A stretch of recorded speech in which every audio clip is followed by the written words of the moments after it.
বাংলাদেশ টেলিযোগাযোগ নিয়ন্ত্রণ কমিশন এর বন্ধ সিমের মালিকানা সংক্রান্ত নিয়ম অনুযায়ী টানা 15 মাস বা 450 দিন সিম বন্ধ থাকলে সিমের মালিকানা চলে যায়।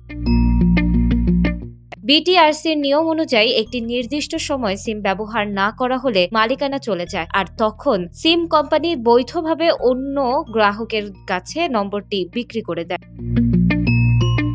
অনেক সময় বিভিন্ন কারণে প্রয়োজনীয় সিম ছাড়া অন্য সিমগুলো ব্যবহার করা হয়ে ওঠে না। সেক্ষেত্রে সিমগুলো বন্ধ হয়ে পড়ে থাকে দীর্ঘ সময়। সেক্ষেত্রে ওই সিমটি হঠাৎ আপনার প্রয়োজন হতে পারে, কিন্তু তখন দেখলেন সিমটির মালিকানা পরিবর্তন হয়ে গেছে। এক্ষেত্রে সিম কোম্পানির কোনো দায় থাকে না। বেসরকারি মোবাইল অপারেটর রবি সম্প্রতি এক গণবিজ্ঞপ্তিতে জানিয়েছে, আপনার যদি কোনো রবি সিম থেকে থাকে যা 15 মাসের বেশি সময় ধরে অব্যবহৃত, তাহলে 13 আগস্ট 2024 তারিখের মধ্যে প্রয়োজনীয় ব্যবস্থা নিয়ে পুনরায় সিমটি চালু করে দিন। অন্যথায় বিটিআরসির নিয়ম অনুযায়ী উক্ত সময়ের পর আর সিমটির মালিকানা দাবি করা যাবে না।